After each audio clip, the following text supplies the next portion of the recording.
This is my 2DS, and I have 4 Mario games for the 2DS, which includes Super Mario 3D Land, Mario Kart 7, New Super Mario Bros. 2, and Super Mario Maker for the 3DS.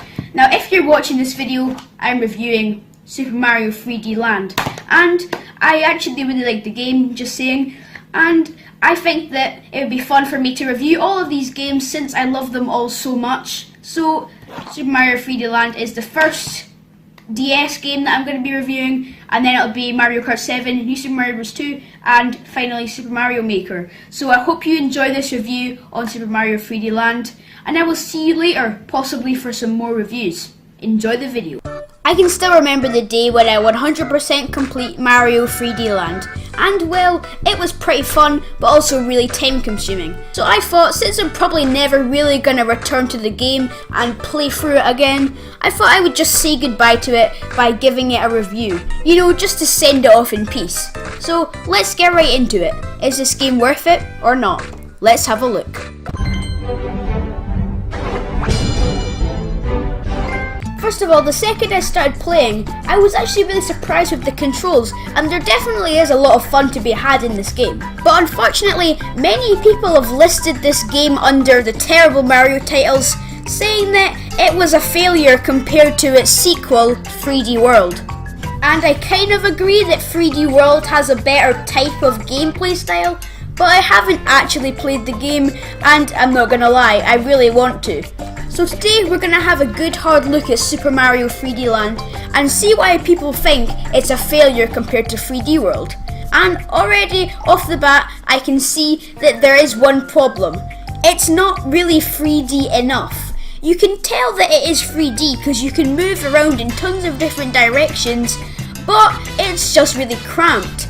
Now, a really cool thing about 3D World is that it has some levels that are just completely open spaced, and a lot of people love these levels because of the exploration. 3D Land has none of this really. It did touch on the idea of an open space level a few times, but none of them were really significant enough for my liking, and it all just felt the same.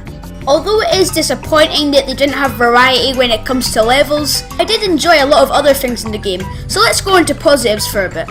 I want to talk about the big parts of the gameplay. For instance, the controls, the power-ups, the bad guys, everything like that really can change the whole game itself.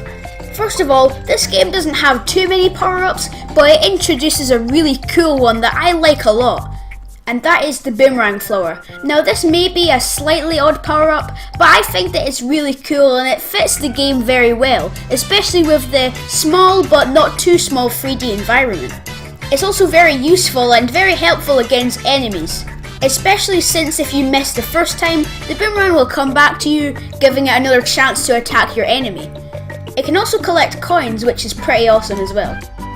But the power-up that was really shoved in your face through the whole game was the Tanuki leaf. Now I'm not saying it's a bad thing it was shoved in your face, just a little bit too much, but it is a really fun, useful and helpful power-up to use in a level. Although I definitely would have loved to see more boomerang flower. I was slightly disappointed with the fire flower because of how inaccurate it is, and sometimes it's pretty hard to attack people. But luckily I didn't have to use it that much, since there's tons of Tanuki leaves all over the game, I could just keep them in store. And of course you have your mushroom, which is just the basic power-up of the game.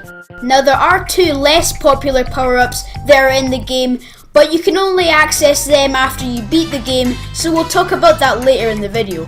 Moving away from power-ups for now, let's focus on the content of this game, because it generally has a lot to offer. So let's have a look at that now by starting off with the levels. The levels were bright and colourful and were pretty fun to play with a lot of nice design, but they're just kind of all the same in a way. Now, I'm not saying that because of the design of the levels, but they all just feel the exact same. The level designs are good, but none of them really stand out that much to me. Another thing is repetitive music. Now the music is pretty much alright for some levels, but other ones, the same music is just played over and over again, and that can really get on one's nerves, trust me. But let's go back to the design of these levels. If you just take a look at the background of some of these levels, it's absolutely beautiful. The design of these levels and how long it must have took the creators to make it is really insane, and it really makes me like the game a lot more for adding all of this detail. And this game's difficulty progression is actually pretty good. Judging by enemies and platforming, it all pretty much balances out. It gets a little bit harder as time goes by, and well, they do this quite nicely, and it adds a little touch to the game which I like a lot. You have your basic level themes: snow world, overworld, underground, airship, castle, things like that. And well, I like this a lot because they mostly all have different themes to them, and it just kind of diverses the game and makes it a lot more interesting. We also had some rather cool mechanics in some of the levels, which weren't that important when it comes to the whole game, but did add a nice touch that I'm pretty happy with. Now, the first one I'd like to talk about is probably my least favourite one, but I still appreciate that they added it to the game. Even though I'm not sure what its actual name is, I like to call it the Tanuki Gear, and it's basically this gear-shaped platform that you basically have to use your Tanuki suit to open it, and you kind of swipe your tail at it, and then it spins around, and it sends you to a new location by moving upwards. I mean, it's something, but it's just a little bit boring. But these next ones I really quite like the cloud transition, where you find this really cool music block that you bounce really high on, and it sends you up above the clouds, and well, you know, you're up above the clouds. Now, there's a few different stages to this, but most of them are that you get a star and then you run like crazy collecting a bunch of coins, doing platforming, and at the end you would usually get a star medal, but we'll talk about that later in the video. But there are also some points in the cloud transition where the game shows off its 3D effects by adding some really cool platforming there. But my all-time favourite mechanic in this game is the mystery house / mystery box, and this mechanic was so cool that they actually also put it into the sequel of this game, 3D World, just to show that a lot of people liked this, and I can see why. It's challenging but also fun. So you can find these special boxes around levels, and they look really cool. You simply just jump into them and then bam, you're into this random room, and you only have 10 seconds to complete a challenge, and well, you usually get a reward at the end. Maybe a power up, a lot of coins, a 1-up, or maybe a coin medal, which we still haven't actually talked about yet. So let's do that right now. Just like any other Mario game, this game has 3 star coins / star medals that you have to collect. And, well, I think they do this pretty well. Even though we've established that this game could have better 3D environment, the stars are actually pretty good for that kind of game. And I think that that's why everybody loves the secrets in 3D World, because that game is so much more 3D-like than this game, but still took inspiration from the secrets, and that's why the secrets in 3D World are so much better than this one. But enough of the comparison. These are actually really tough to get at some points. At the start, of course, it's a little bit easier, but when it gets to the harder bits of the game, it starts to really become a challenge to get all of these coins. One of the strongest points of Super Mario 3D Land is the content. The content is brilliant. There's not only 8 worlds in the normal game, but there's also 8 worlds in the post-game, which you can unlock after defeating Bowser for the final time.